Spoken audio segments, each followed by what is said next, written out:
का सेवा ही बस काम है। सहभागी बन पुण्य कमा लो, सबसे ये आह्वान है। प्रणम्य सागर गुरु महाराज की सोच का ये परिणाम है। सहभागी बन पुण्य कमा लो, सबसे ये आह्वान है, सबसे ये आह्वान है। अरहम योग प्रणेता ने ये पावन दीप जलाया है। साधर्मी का बने सहारा, बीड़ा ये ही उठाया है, बीड़ा ये ही उठाया है। चलो उन्हें खुशियों से मिलाए, बड़ा पुण्य का काम है। सहभागी बन पुण्य कमा लो, सबसे ये आह्वान है, सबसे ये आह्वान है। जीवों के भोजन का प्रबंधन, असमर्थ बच्चों को शिक्षा, रोजगार की करें व्यवस्था। मांगे ना कोई भिक्षा, मांगे ना कोई भिक्षा। अरहम जीव दया भारत बस करती ये ही काम है। सहभागी बन पुण्य कमा लो, सबसे ये आह्वान है, सबसे ये आह्वान है। गाय धरा पे रहे सुरक्षित, गौशाला है बनवाई। जीव जंतु की भोज व्यवस्था सुंदर रूप से करवाई, सुंदर रूप से करवाई। साधर्मी भूखा ना सोए, रखना सबका ध्यान है। सहभागी बन पुण्य कमा लो, सबसे ये आह्वान है, सबसे ये आह्वान है। साधर्मी रोगी के इलाज को हम मिलके हैं करवाते। जाने कितने असहायों को राशन घर में पहुंचाते, राशन घर में पहुंचाते। लक्ष्य हमारा उन चेहरों पे लानी बस मुस्कान है। सहभागी बन पुण्य कमा लो, सबसे ये आह्वान है, सबसे ये आह्वान है। दान धर्म ही साथ जाएगा, बाकी सब तो धोखा है। पुण्य के भागी बन जाओ, ये बड़ा ही पावन मौका है, बड़ा ही पावन मौका है। जुड़ के जीवन सार्थक कर लो, पावन ये अभियान है। सहभागी बन पुण्य कमा लो, सबसे ये आह्वान है, सबसे ये आह्वान है।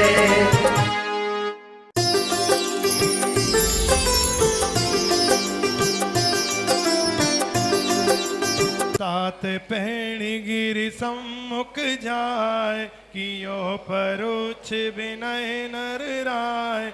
आनंद भेरी नगर में दई, सबई को दर्शन रुचि भई। चल्यो संगपुर जन समुदाय, वंदे वर्धमान जिन राय। लोकोत्तर लक्ष्मी अवलोक, गए सकल भूपति के शोक। श्रुति आरंभ करी बहुभाय, बार बार भुवि शीस नवाय। गौतम गुरु पूजे कर जोर, नर कोठे बैठ्यो मद छोरी। कियो प्रश्न श्रेणिक बड़ भूप, प्रभु पार्श्व जिन कथा अनूप, जाके सुनत पाप क्षय होय, कहिए देव कृपा करि सोय। तब गणधर बोले हितराज, जोग प्रश्न कीनो नर राज, सुन पुनीत पार्श्व जिन कथा, सफल होए मानुष भव यथा। समझ में तो सब आई गया होगा हैं? राजा 7 पेड़ माने 7 कदम आगे चल करके परोक्ष से पहले उन भगवान की विनय करता है। फिर नगर में आनंद भेरी बजती है, और सबके अंदर दर्शन की रुचि पैदा होती है। फिर राजा अपने पूरे प्रजा के साथ में, समुदाय के साथ में वर्धमान भगवान के पास में उनके दर्शन करने के लिए जाता है। और जब वहाँ पर पहुँचता है तो वहाँ पर पहले वर्धमान भगवान की स्तुति करता है, बार बार उनके चरणों में शीश झुकाता है। फिर गौतम गुरु की पूजा करता है। और फिर जो ये वहाँ पर 12 सभाएं होती हैं, उसमें एक मनुष्य का कोठा अलग होता है। हर कोठे में कोई नहीं बैठ सकता है, समझ आ रहा है? जो जिस देव का कोठा होता है, माने कोठा माने हाँ, सभा में जो स्थान बना रहता है वो वहीं पर बैठता है। सबके अलग अलग स्थान बने रहते हैं। भवनवासी देवों के अलग, उनकी देवियों के अलग, व्यंतर देवों के अलग, उनकी देवियों के अलग, ज्योतिष देवों के अलग, देवियों के अलग, वैमानिक देवों के अलग, देवियों के अलग, पशुओं के अलग, मुनि महाराज का अलग, समझ आ रहा है? और वह किस कोठे में जाकर के बैठ गया? तो वह मनुष्य के कोठे में जाकर के बैठ गया, समझ आ रहा है? इसलिए अपनी अपनी लाइन में ही आकर के बैठा करो हमेशा। हाँ, ये भी समूह शरण की सभा की तरह ही है। हाँ, व्यवस्थित होना चाहिए। और वहाँ पर भी सोशल डिस्टेंसिंग हमेशा चलती रहती है, है ना? ऐसा नहीं है कोई एक दूसरे में घुस करके बैठ रहा हो। सब शांति से बढ़िया तरीके से एक दूसरे के साथ डिस्टेंस के साथ बना करके बैठते हैं, आनंद लेकर। कोई किसी घुटने में घुटने नहीं मारता है ना? हाँ, तो ऐसे वहाँ पर पहुँच करके वह प्रश्न करता है, भगवान क्या प्रश्न करता है कि ऐसी मुझे कथा सुनना है जिसके सुनने से पाप क्षय हो जाता है, और वह कथा पार्श्वनाथ भगवान की है, वह कथा मुझे सुनना है। अब देखो, आप लोग कई बार कहते हो कि राजा श्रेणिक ने भगवान से प्रश्न किया, है ना, और भगवान ने उसका उत्तर दिया। ऐसा कहने में आता है। भगवान कभी अलग से किसी के प्रश्न का कोई उत्तर देते हैं, ये बहुत कम संभव होता है ना? ये बात अलग है कि भगवान की दिव्य ध्वनि कभी कभी खिरती है किसी पुण्य आत्माओं के पहुंच जाने से। जब गणधर परमेष्ठी अगर प्रश्न करेंगे तो दिव्य ध्वनि खिर सकती है, चक्रवर्ती पहुंचेगा तो दिव्य ध्वनि खिर सकती है ना? लेकिन हर समय पर कोई भी अगर पहुंच जाए और दिव्य ध्वनि खुल जाए, ऐसा नहीं होता है। ज्यादातर ये होता है कि भगवान से प्रश्न किया जाता है, लेकिन उत्तर गणधर परमेष्ठी देते हैं। कहने में यही आता है कि भगवान ही उत्तर दे रहे हैं, है ना? देखो यहाँ क्या लिखा है, तब गणधर बोले हितकाज, जोग प्रश्न कीनो नरराज। माने यहाँ पर राजा श्रेणिक ने प्रश्न किया तो गणधर उसका उत्तर दे रहे हैं। और यही पार्श्व जिन कथा तुम्हारे मनुष्य जीवन को सफल बनाने में सार्थक होगी, इसलिए वह हम कथा को अब यहाँ कहने जा रहे हैं, ऐसा गणधर देव कहते हैं। दोहा, ये विधि जो मग देश प्रति कयो चरित गणराज, ताही क्रम आए कहत आचारज पर काज। तिन्ही के अनुसार अब कहूँ किमपि विस्तार, जैन कथा कल्पित नहीं यह जानो निर्धार। जैन वचन वारिधि अगम, पानी अर्थ अनूप। मति भाजन भर भर लिए यह जिन आगम रूप। कहा जा रहा है, जैसी कथा गणधर ने कही थी, आचार्यों ने वो कथाएं लिखी हैं, वही कथा आपके लिए यहाँ पर हम लिखने जा रहे हैं। और ये जो जैन कथा है, जिनेंद्र भगवान की कथा, इसमें कोई कल्पना नहीं है, समझ आ रहा है? दुनिया में जितने भी कथाएं मिलेंगी सब कल्पनाओं में मिलेंगी। हाँ, भगवान के नाम पर भी किताबें मिलेंगी तो सब कल्पनाएं मिलेंगी। भगवान ने किताब लिखी, भगवान कभी किताब लिखते हैं? समझ आ रहा है? तो ऐसी कल्पनाओं में दुनिया डूबी हुई है। यथार्थ आपको यहाँ दिखाया जा रहा है कि पार्श्वनाथ भगवान कैसे भगवान बने। और ये जो वचन हैं जैनेन्द्र भगवान के वचन, ये कभी भी असत्य नहीं होते हैं। इन भगवान के वचनों में जो सार है वह आप अपनी मति माने बुद्धि रूपी पात्र में जितना भर सको उतना भर लेना, और जितना बाहर फैल जाए तो उसकी कोई चिंता मत करना, क्योंकि जिसकी जितनी बुद्धि होगी उसकी बुद्धि में उतना ही समाएगा, है ना। अब यहाँ से ये तो हुई पीठ का पहला अधिकार। अब यहाँ से प्रारंभ होता है चौपाई, पढ़िए। मंगल भवन अमंगल हारी, पारसनाथ जगत हितकारी, सुख संपत सब ही घर आए, पारसनाथ कथा भव के जोगाए। जम्बूदीप दीपे यह सार, सूरज मंडल की उनहार, मध्य सुमेरु कणी का भास, बने क्षेत्र दल दीरग साजास, तारागण मकरंद मनोग, सुर नर संघ भ्रमर कुल योग, लवण समुद्र सरोवर थान, दीप के धो यह कमल महान, लक्ष्य महायोजन विस्तार, बसे विविध रचना आधार, दक्षिण भरत धनुष संठान, पर्वत फणच नदी जुगवान, मानो सागर प्रति अनुमान, तातन तीर छार जल जान,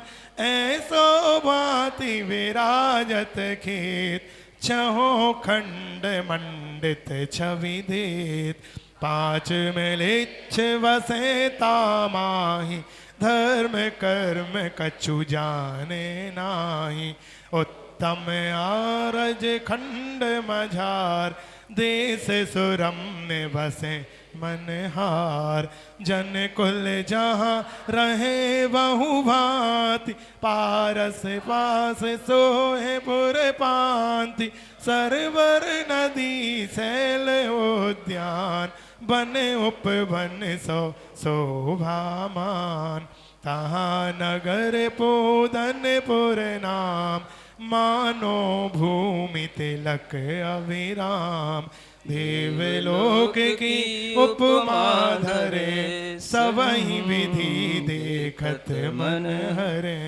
हाँ, कहाँ पहुँच गए आप लोग? यहाँ बैठे बैठे पोदनपुर पहुँच गए। पोदनपुर कहाँ है? हैं? देखो कहाँ से शुरू किया है वर्णन। ये जो द्वीप है ये जम्बू द्वीप कहलाता है, समझ आ रहा है। और इस जम्बू द्वीप के बीचों बीच में एक सुमेरु पर्वत है जो कर्णिका की, जैसे कोई है ना कमल हो उसकी कर्णिका होती है, उसकी तरह सुमेरु पर्वत बीचों बीच में होता है। और उसमें अनेक क्षेत्र हैं, पर्वत हैं, लेकिन दक्षिण दिशा की तरफ एक भरत क्षेत्र है ना। और उस भरत क्षेत्र में आर्यखंड भी हैं और मिलेच्छ खंड भी हैं। एक आर्यखंड होता है और 5 मिलेच्छ खंड होते हैं, ऐसे मिलाकर के 6 खंड कहलाते हैं। जो चक्रवर्ती होता है वो 6 खंड का राजा इसी कारण से कहा जाता है, वो पूरा का पूरा 6 खंडों को जीत लेता है। तो 5 जो मिलेच्छ खंड होते हैं उन मिलेच्छ खंडों में कुछ धर्म कर्म कुछ नहीं होता है, समझ आ रहा। कोई भगवान के मंदिर नहीं होते, कोई उपदेश नहीं होते, कोई धर्म कथाएं नहीं होती, कुछ भी धर्म का आचरण नहीं होता, सिर्फ बस खाना पीना मौज मस्ती, बस अभी काम रहता है, समझ आ रहा है। तो वह मिलेच्छों का आचरण वो अलग होता है। आर्यखंड एक ऐसा है जहां पर धर्म होता है, और इसी आर्यखंड में धर्म की देशना दी जाती है। तीर्थंकर भी इसी आर्यखंड में ही अपना विहार करते हैं। और उसी आर्यखंड में एक नगर है जिसका नाम है पोदनपुर, समझ आ रहा है। वह पोदनपुर नगर बड़ा मनोहर है, देवलोक की उपमा को धारण करने वाला है, और जिसमें मनहर सभी प्रकार के विषय दिखाई देते हैं। माने ऐसे उस नगर का वर्णन करते हुए यहां पर आगे कहा जा रहा है, तुंग कोट खाई सजल सघन बाग ग्रह पाती, चौपथ चौक बाजार सो है पुर बहु भांति। ठाम ठाम गोपुर लसे, वापी सरोवर कूप। किधौ स्वर्ग ने भूमि को, भेजी भेंट अनूप। पोदनपुर नगर इतना सुंदर लगता है कि वहाँ पर बड़े बड़े ऊंचे ऊंचे तो कोट होते हैं, है ना। कोट जानते हो, कभी लाल किला देखा है? हाँ, ऐसे जो गोलाई में बनाए जाते हैं वो कोट कहलाते हैं, समझ आ रहा है? हाँ, बाउंड्री, उसमें बीच फिर उसके आगे खाई होती है, जिससे कि कोई दूसरा बाहर का देश का या नगर का व्यक्ति उस नगर में आ ना सके, और जब आए तो द्वार से आए। गोपुर होते हैं, दरवाजे। कभी आप देखना पुराने शहरों में आज भी नगर में दरवाजे बने हुए रहते हैं, गोपुर कहलाते हैं वो, समझ आ रहा है? अगर वो दरवाजा बंद हो जाता है तो नगर में एंट्री बंद हो जाती है। पूरे नगर की गोपुर दरवाजे होते हैं, समझ आ रहा है? कई नगरों में बने रहते हैं, आज भी पुराने बने हुए रहते हैं, पुराने दरवाजे ऐसे, हाँ, पत्थर के किले टाइप, उनके बीच से निकलते ना ऐसे, हाँ बिल्कुल जैसे रेल के पुल से कभी नीचे निकलो वैसा लगता है ना। तो ऐसे ठाम ठाम गोपुर बसे, माने जगह जगह पर वहाँ ऐसे दरवाजे गोपुर लगे हुए हैं, बड़ी बड़ी बापियाँ हैं, सरोवर हैं, है ना, और चौराहों पर बाजार लगे हुए हैं। ऐसे सब जगह तरह से वह सुशोभित हो रहा है नगर, है ना। उस नगर की शोभा का वर्णन करने के बाद में वहाँ की प्रजा का वर्णन किया जाता है कि वहाँ रहने वाली प्रजा कैसी है। पढ़िए। मंगल भवन मंगल हारी, रसनाथ जगत हितकारी। सुख संपत्ति सब ही घर आवे, पारस कथा भविक जो गावे। जैनी प्रजा जहाँ परवीन, जैनी प्रजा जहाँ परवीन। बसे दान पूजा व्रत लीन। भवन ऊंचे अति बने, शिखर भुजा शोभित घने।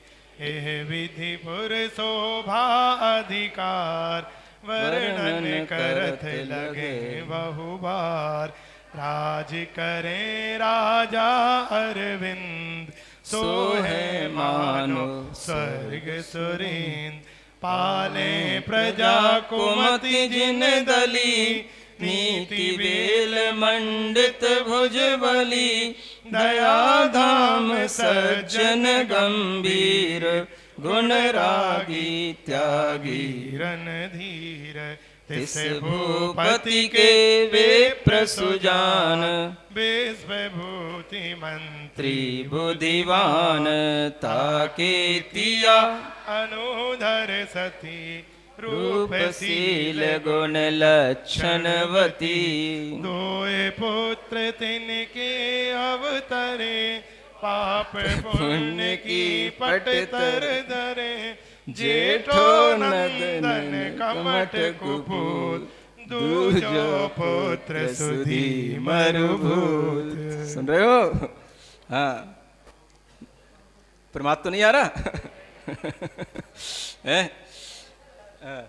जैनी प्रजा जहां परवीण, है ना, जहां पर बहुत ही कुशलता के साथ में जैनी प्रजा रहती है, समझ आ रहा है? पोदनपुर में बहुत जैन है, बड़े बड़े जिन मंदिर बने हुए हैं, ऊंचे ऊंचे शिखर हैं, और जिसकी शोभा का वर्णन करा जाएगा तो फिर बहुत देर लग जाएगी, इसलिए वहां से छूट करके क्या कहते हैं, वहां के राजा अरविंद हैं। क्या नाम है राजा का? अरविंद हैं। और वह मानो स्वर्ग के राजा हों, स्वर्ग के सुरेंद्र हों, ऐसे वहां पर राज्य करते हैं और अपनी प्रजा का पालन करते हैं। प्रजा की बुद्धि कभी भी वो बिगड़ने नहीं देते हैं। नीति की बेल वहां पर हमेशा बढ़ती रहती है ना। बेल जानते हो?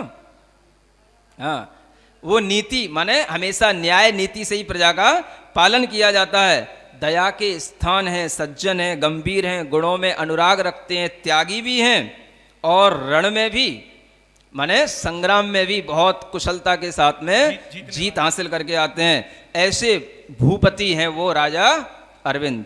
उनके यहाँ पर एक विप्र माने ब्राह्मण जाति के एक विश्वभूति नाम के मंत्री रहते थे। उनके एक मंत्री थे, कौन थे? नाम याद रखना, समझ आ रहा है। और वो मंत्री कौन थे, कैसे थे, ब्राह्मण, विप्र माने ब्राह्मण। उनकी एक स्त्री थी, क्या नाम था, अनुदरी, क्या नाम था, हाँ वो सती थी, रूप शील और गुण सब लक्षणों से युक्त थी, है ना, लक्षण समझते हो, अच्छे अच्छे गुणों से सहित थी। उसके 2 पुत्र थे, कितने थे, लेकिन देखो क्या लिखा है यहाँ है ना, वो 2 पुत्र ऐसा लगता है कि एक पाप के रूप में अवतरित हुआ है, एक पुण्य के रूप में अवतरित हुआ है ना, माने एक पाप की कथा है, एक पुण्य की कथा है, समझ आ रहा है, ऐसा मतलब जेठो नंदन कमठ कपूत, जो बड़ा पुत्र है जेठो, उसका नाम क्या है, कमठ है, वो कुपूत है, और दूजो पुत्र सुधी मरभूत, दूजा पुत्र है उसका नाम है मरभूत। अब बताओ, आप लोग कहते हो संस्कारों से ही बच्चों के संस्कार बनते हैं। अब एक ही माँ है, एक ही पिता है, समझ आ रहा है, और एक ही कोख से 2 पुत्र जन्म ले रहे हैं, एक पाप की है ना, एक खान है, एक पुण्य की खान है, क्या कर सकते हो, है ना। कुछ तो जीवों के अपने अपने पाप पुण्य होते हैं जो उनको एक साथ संयोग बना करके कहीं ना कहीं उत्पन्न करा देते हैं, समझ में आ रहा है। ये हर कुछ अपने ही संस्कार या अपने ही पुरुषार्थ से नहीं हो सकता, बहुत कुछ तो उस जीव का भी पुण्य पाप रहता है। ये बात अलग है कि उसके कारण से माता पिता को भी सुख दुख भोगना पड़ता है, ये भी उसका ही पुण्य पाप रहता है ना। तो देखो कैसी स्थिति है कि एक तो कुपूत है और एक सुपूत है, और इन दोनों की कथा अब यहां से शुरू होती है। जेठो मति हेठो कुटिल, लघु सुत सरल सुभाय, विष अमृत उपजे जुगल, विप्र जलधि के जाए। कहा जा रहा है जैसे सागर में विष भी होता है और अमृत, दोनों उपजते हैं, समझ आ रहा है। आप सुनते हो ना, अमृत मंथन हुआ है, विष मंथन हुआ, विष अलग कर दिया, अमृत अलग कर दिया, विष शंकर जी ने पी लिया। मतलब सागर के मंथन से विष भी उत्पन्न होता है और अमृत भी होता है। ऐसे ही ये समझ लो कि एक विष उत्पन्न हुआ, एक अमृत उत्पन्न हुआ। बड़ा पुत्र तो बड़ा कुटिल बुद्धि वाला है, और छोटा पुत्र जो है सरल स्वभाव वाला है। बड़े पुत्र ने भार जा, ब्याही वरुणा नाम, लघु ने बरी विसुंदरी, रूपवती अभिराम। अब बड़े हुए, दोनों के विवाह हुए, समझ आ रहा है। जो विवाह हुआ तो बड़े पुत्र की भार्या का नाम क्या था, वरुणा, है ना। और लघु जो छोटा पुत्र था उसकी पत्नी का नाम क्या था, विसुंदरी, है ना। ऐसी वह सुंदर उसकी पत्नी थी। और ये दोनों पुत्र अपने ही घर में रह कर के, बड़े होकर के अपने ही पिता के साथ में अपना जीवन जी रहे थे। फिर क्या होता है, आगे आ रहा है। यो मुख निवस बांधव दोय, निज निज टेव नटार कोय, वक्र चाल विषधर नहीं तजे, हंस वक्रता भूल न भजे। देखो ये नीतिय वाक्य कहलाते हैं, समझ आ रहा है। 2 बंधु, 2 भाई एक घर में रह रहे हैं, लेकिन अपनी अपनी टेव किसी की छूटती नहीं है। टेव माने संस्कार, आदत, हठ, जो आग्रह पड़ा हुआ है वो छूटता नहीं है, समझ आ रहा है। अपना अपना स्वभाव जिसका है उसी के अनुसार सब बड़े होते हैं, उसी के अनुसार जीते हैं। कभी भी विषधर की चाल सीधी नहीं हो सकती। भुजंग सर्प कभी देखा सीधा चलता हुआ, लहरा के ही चलेगा वो, समझ आ रहा है। विषधर की चाल कभी सीधी नहीं होती, और हंस की चाल कभी टेढ़ी नहीं होती। इसी तरीके से जिसका कुटिल स्वभाव बना हुआ है, दुर्जन जिसके अंदर है, वो कभी सज्जन के स्वभाव को धारण नहीं कर पाता, और जो सज्जन का स्वभाव वाला है वो कभी दुर्जन नहीं बनता। ये स्वभाव हर व्यक्ति अपना अपना लेकर के आता है, और उन्हीं स्वभाव के साथ में ये लोग, ये दोनों भाई बड़े हुए हैं। क्या करना, उपजे एक गर्भ सो, सज्जन दुर्जन ये, लोह कवच रक्षा करे, खाड़ो खंडे दे। देखो एक और उदाहरण देकर के बता रहे हैं, सज्जन भी लोग होते हैं दुनिया में और दुर्जन लोग भी होते हैं। समझ आ रहा है? अंतर क्या होता है कि सज्जन अपनी हमेशा सज्जनताई के साथ जीता है, निर्लोभता के साथ, साधु वृत्ति के साथ, सरलता के साथ, छल कपट के बिना जीता है। और दुर्जन पग पग पर कपट कर लें, छल कर लें, लोगों को फंसा लें, इस तरह की अपनी कुटिलता के साथ जीता है, वो कभी अपनी दुर्जनता नहीं छोड़ता, है ना। कहने को दोनों एक ही कोख से पैदा हुए, ऐसे समझ लो जैसे लोहा एक ही है, समझ आ रहा है। और एक लोहा से बनता है लोहे का कवच। वो कवच क्या करता है? सामने वाले बाण की रक्षा करता है। और एक उसी लोहे से लोहे का बाण बनता है जो किसी के जाकर के किसी के देह को खंडित कर देता है। समझ आ रहा है? लोहा एक ही है, एक ही लोहे से दोनों चीजें बन रही हैं, कवच भी बन रहा है और बाण भी बन रहा है। बाण किसी को मारने का काम करता है, कवच किसी को बचाने का काम करता है। ऐसे ही स्वभाव से कोई दुर्जन होता है, कोई सज्जन होता है। दुर्जन दूसरों को पीड़ा देता है और सज्जन हमेशा दूसरों को सुख देने की चेष्टा करता है। मेरी प्रभु से प्रार्थना आत्मशक्ति अर्थ हो, मेरा मन समर्थ हो, मेरा मन समर्थ हो। मेरा जो बुरा करे, जो मुझे न चाहता, मेरी बात को सदा जो द्वेष से नकारता, मेरे मन में उसके लिए साम्य भाव हो सदा। अरु विरोध में बैर, अरु विरोध में पल न मेरा व्यर्थ हो। मेरी प्रभु से प्रार्थना आत्मशक्ति अर्थ हो, मेरा मन समर्थ हो, मेरा मन समर्थ हो। बीच बीच में भजनों का भी आनंद लेते जाओ, है ना। हाँ चलो अब शबाई पढ़ो। अति सज्जन मरुभूति कुमार, नीति शास्त्र को जानन हार। सबको इष्ट सकल गुण गे, राजा प्रजा करें सबने। एक दिना भूपति मंत्री, श्वेत बाल देखी निज शीस। उपजो विप्र ही वैराग, जान्यो सब जग अतिर सुहाग। मंगल भवन अमंगलहारी, पारसनाथ जगत हितकारी। सुख संपत्ति सब ही घर आवे, पारसनाथ कथा भपिक जो गावे। मरुभूति सज्जन है, नीति शास्त्र को जानने वाला है और सभी के लिए अच्छा लगता है, सभी प्रकार के गुणों से भरा हुआ है।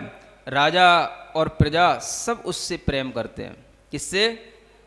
सज्जन से सब प्रेम करते हैं और दुर्जन से सब डरते हैं। समझ आ रहा है? एक दिना भूपति मंत्री, श्वेत बाल देखो निज शीस। समझ आ रहा है? एक बार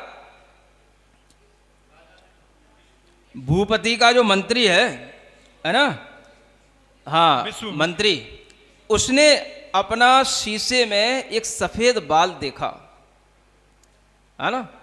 क्या देखा? बाल तो सफेद होते हैं, सबके ही होते हैं, चौथे काल में भी होते हैं और पंचम काल में भी होते हैं। ये बात अलग है, चौथे काल में डाई नहीं थी, है ना। क्या देखा? सफेद बाल देखा। और सफेद बाल देख करके क्या हुआ? उपजो विप्र हिये वैराग। सोचने लगा सफेद बाल होना ही मृत्यु रूपी दूत की निशानी है कि दूती आ रही है। समझ आ रहा है? अब चेत जा।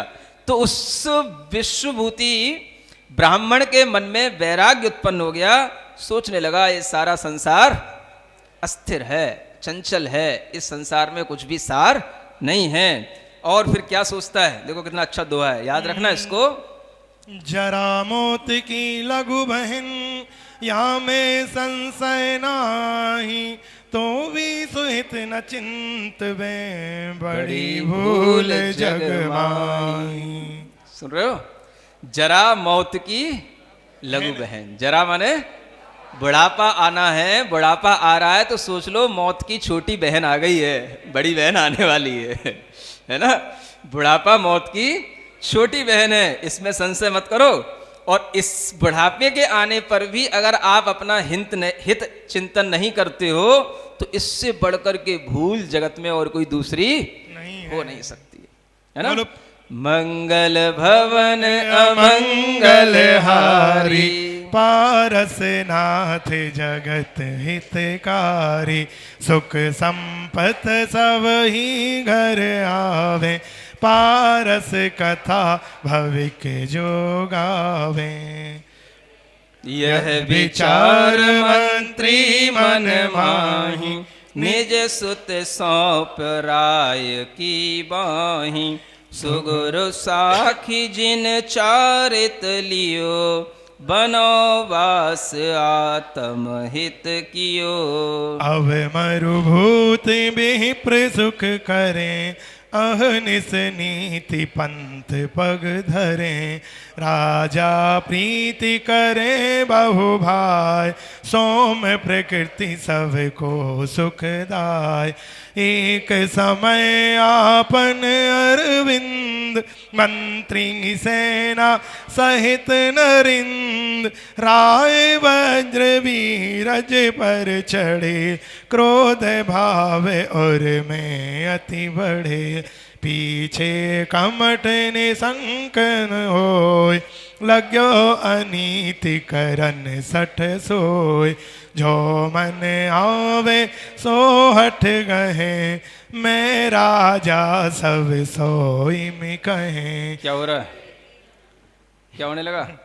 एक बार अब तो राजा विश्वभूति तो वो मंत्री विश्वभूति तो चला गया और वो अपने पुत्र को है ना सौंप गया राजा के पास में। राजा ने उसी को अपना मंत्री बना लिया और वह जो मंत्री था उसने तो अपने श्रेष्ठ गुरु के साक्षी में जिनेंद्र भगवान का चारित्र धारण कर लिया है ना। जिन चारित्र का मतलब निर्ग्रंथ मुनि रूप धारण कर लिया, वनवास रहने लगा, आत्महित करने लगा। इधर मरुभूति जो है, जो मरुभूति ब्राह्मण थे वो सुख से है ना हमेशा नीति मार्ग पर आगे बढ़ते हुए राजा के साथ में बड़ी प्रीति के साथ रहते हुए सौम्य प्रकृति को धारण करते हुए सुख से रहते थे।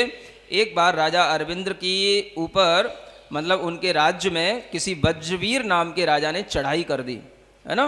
तो चढ़ाई करने का मतलब राज्य पर आक्रमण हुआ, तो उसके कारण से वह राजा अपने मंत्री को लेकर के है ना उनके साथ युद्ध करने के लिए गया। तो इधर जो कमट था वो निरंकुश हो गया है ना। वो वज्रवीरज राजा उनके ऊपर आक्रमण करने आ रहा होगा, तो ये भी आक्रमण करने के लिए अपनी सेना को लेकर के चले गए। तो बहुत दूर तक जाते हैं, युद्ध होते हैं, रास्ते में बहुत दिन लगते हैं, समझ आ रहा है। सूचना मिल जाती है कि राजा युद्ध करने के लिए आने वाला है, तो ये भी अपना युद्ध करने की तैयारी करके चल पड़ते हैं। तो ऐसे उसमें कई दिन लग जाते हैं। अब उस बीच में वह राजा भी गया, राजा के साथ में उसका मंत्री भी गया और उसका जो भाई था वो क्या हो गया, अब उसके ऊपर किसका अंकुश? राजा भी चला गया, मंत्री भी चला गया, अब कोई अंकुश तो उसके ऊपर रहा नहीं, वैसे भी दुष्ट प्रकृति का, और उसे खुला छोड़ दिया जाए तो फिर तो उसका कहना ही क्या, समझ आ रहा है। तो अब वो सबसे क्या कहने लगा, मैं राजा हूं यहाँ का, मैं राजा हूं यहाँ का, जो मन में आए वो करना है। तो अब देखो वो क्या क्या करता है, आगे देखो। एक दिना निज भ्राता नारी, भूषण भूषित रूप निहारी, राग अंध अति विह्वल भयो, तीक्षण काम ताप उर तयो, महामलिन उर बसे कुभाव, दुर्गति गामी जीव स्वभाव, पुत्री सम लघु भ्राता नारी, तहाँ कुदिष्ट धरी अविचारी। हाँ, क्या समझ आया? वो घर में जो बड़े भाई की पत्नी थी, अब छोटे भाई थे, हाँ कमट तो बड़ा है ना तो बड़ा भाई घर में अकेला रह रहा है और छोटे भाई की जो पत्नी है उसके ऊपर उसकी दृष्टि पड़ी तो वह मोहित हो गया उससे, समझ आ रहा है। और अकेला होने के कारण से वह फिर कुछ अनीति का भाव भी उसके मन में आ गया। और ये कहा जाता है कि दुर्जन व्यक्ति का ही ऐसा स्वभाव होता है जो अनीति से डरता नहीं है, अन्याय से डरता नहीं है, है ना। और जिसके लिए मन मैला रहता है उसके लिए ये समझ लेना चाहिए कि उसको दुर्गति होने वाली है, तो दुर्गति के लिए यही कारण बन जाते हैं उसके। हाँ, ये दुराचार ही मनुष्य की दुर्गति का कारण बन जाता है। तो उसी के कारण से आगे देखो क्या कहते हैं कि पाप कर्म को डर नहीं, नहीं लोक की लाज, कामी जन की रीत यह, धिक तिस जन्म अकाज। समझ आ रहा है? कामी व्यक्ति के लिए कभी भी पाप कर्म से डर नहीं लगता,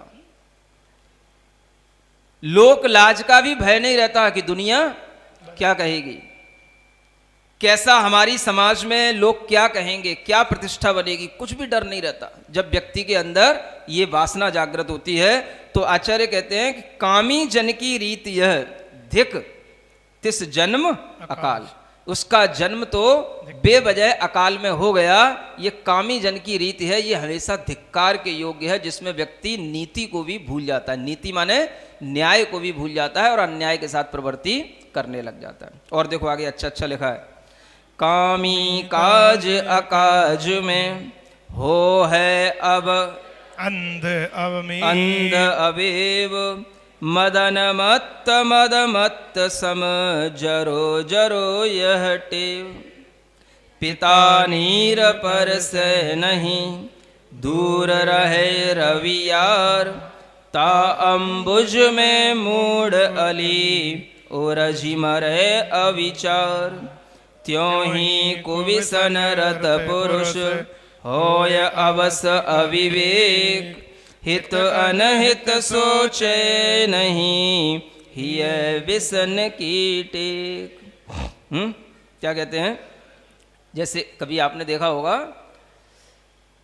जब सूर्य का उदय होता है तो जो फूल खिल जाते हैं और फूल खिलने के बाद में उसमें भौरे जो है उसके आसपास मंडराने लग जाते हैं, लेकिन भौरा उसमें बैठ जाता है, फूल उसके शाम के समय तक बंद भी हो जाता है तो भी वो उससे बाहर नहीं निकल नहीं पाता है, मर जाता है। समझ आ रहा है? ऐसे ही कामी जीवों की टेव होती है, आदत होती है। कामी जीवों के साथ में यही दिक्कत होती है कि वो सब कुछ दांव पे लगा देते हैं, लोक लाज, माता पिता की गरिमा, समझ आ रहा है, सब कुछ अन्याय को करने के लिए ऐसे तैयार हो जाते हैं जैसे कि उन्हें उसके बढ़कर के कोई भी और नीति उनके सामने है ही नहीं। जैसे रावण था, समझ आ रहा है, ऐसे ही रावण होते ही रहते हैं। तो ऐसे ही ये कामी जीवों की जो टेक है, जो हित और अनहित किसी के बारे में कोई विचार नहीं करता, और ये व्यसन होता है, और इस व्यसन की टेक के कारण से, टेव के कारण से वह व्यक्ति अपने लिए अपना अहित कर जाता है और वह किसी की सुनता भी नहीं है, कोई उसे समझाए तो किसी की मानता भी नहीं है। देखो क्या होता है आगे, वन में मंगल भवन अमंगल हारी, वारस नाथ जगत हितकारी, सुख संपत्ति सब ही घर आवे, पारस कथा भविक जो गावे, वन में सघन लता ग्रह जहाँ, गयो कमट कामा तुर तहाँ, बड़ी वेदना कल नहीं परे, छिन छिन काम बिथा दुख करें, कमट सका कल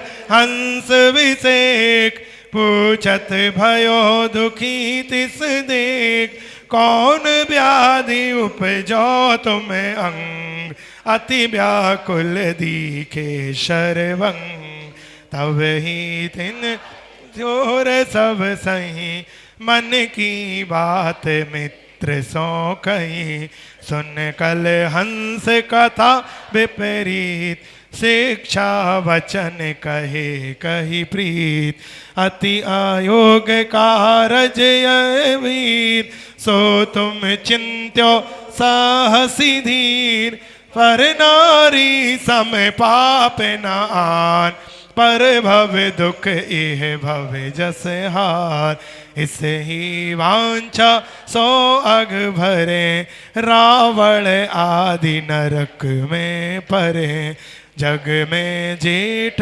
पिता समतुल, बात कहत लाजे नहीं मूल।